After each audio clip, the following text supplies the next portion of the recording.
Kini ang Katolikong pagtuo. Ako si Sok Fernandez. Doon ay may nungdanong pangutana atong pamation si Brad Dome Ryan. Salamat Brad Sok na nibalik ko sa imong programa. Gikan sa Biblia, Pinadayag Kapitulo 13, versikulo 18. Numero sa mananap nga mapintas, naa sa korona sa Papa, Vicarious Filii. Kung kitahon ang numero 666, ang nagpasakop sa Papa, nagpasakop sa Yawa. Ang akong pangutana, nganong dili mo mugawas sa iglesia sa Yawa? Salamat kay Dome Ryan sa imong may kayong pangutana. Dito kong tubag nga kanang Pinadayag 13:18 nga ang may kaalam mo sabot ang numero sa mananap nga mapintas 666. Isip instrumento sa Yawa. Niya sa korona sa Papa doon ay Vicarious Filii Dei. Nga kung sumadahon sa Roman numerals 666. Ergo, matud pa, ang Santo Papa mauning instrumento sa Yawa. Mananap nga mapintas. Ato ning tubagon nga kanang Pinadayag 13:18 dili na amoy basihan ang titulo man ang Vicarious Filii Dei. Sa Pinadayag 13:17 ang ngalan sa tao mo'y sumadahon, mo'y kwintahon. Dili ang titulo. Kunya sa Pinadayag 13:6 ang mananap nga mapintas walay pagtuog Dios o walay pag-ila sa mga anghel o mga santos. Sumpaki na sa Santo Papa. Kayong Santo Papa, mituo mag Diyos, nagpasidungog man sa mga santos o sa mga angheles. Kunya, matod pa ni William Barclay, sa biblical historical scholar, nga kanang numero sa ngalan sa tao, 666, ang natunga ni anak mo si Cesar Nero, sa Hebreo, Kisar Neron. Kanang Kisar, 306 ang sumada. Ang Neron, 360. Sumada, 666.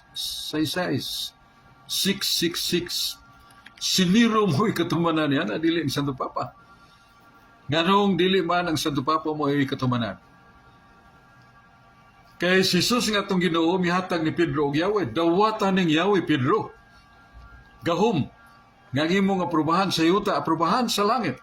Ay imong idili sa yuta, idili sa langit. O niya ang Ginoo mihatag pagpamugat. Nga matud pa niya ang hatagan og Yahweh may kagahuman. Mahimo siyang amahan sa katawan. Mahimo siyang pangulo sa balay sa Diyos sa Hudiya. Mauna ang hatag og Yahweh. O nga si Jesus mingon nga ang taong hatagan og Yahweh, hatagan niya Yahweh, gukuro ni Satanas. Na sa San Lucas 22, versikulo 31-32, mingon si Jesus ni Pedro, Pedro, ang Yawa nangayo og yun, nga ulipunon mo, ug ikaw, ako kang iampog tabangan ko ikaw, ug sa malig-on ka na, ligo na sa dangi mo mga igsoon. Si Kristo gyud ipasalig, ngayag yung panalipdan si San Pedro sa atake ni Satanas. Unya, may rumduman si Jesus mingon, pagbantay mo ha kay na ako'y nahibawan matod pa ni Jesus. Naginganlan ko sa mga parisiyo og prinsipe sa mga Yawa. Ginganlan ko si Beelzebub.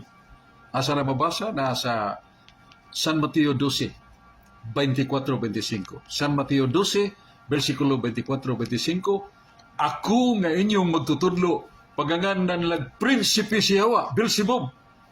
Unsa na kamo? Unsa kay nga nila ninyo? Manang magpantay ta, nga ang kamatuuran, dili nato liwagon. Kayang katumanan niya na si Kisar Neron, dili ang Santo Papa, o ang Santo Papa giatagan si Ginoo Yahweh nga magduma o magbantayan ni Kristo, ang pinga ni Kristo. Mao nang dili mubiya sa iglesia ang gipanguluhan sa Santo Papa. Kay mao nang iglesia ang gitukod ni Kristo, gisaran ni Kristo si Pedro, ang unang Santo Papa, ngayang panalipdan. kung doon ay mga personal violations of the law ang mga Santo Papa ang uban, sila yung manubag ana tagsa-tagsa. Way labot ug dili maapektahan ang simbahan. Kay si Kristo mingon, ako ang ulo sa iglesia. Akong luwason ang lawas ng mong iglesia. Efesio 5:23. Salamat, Pang Raya.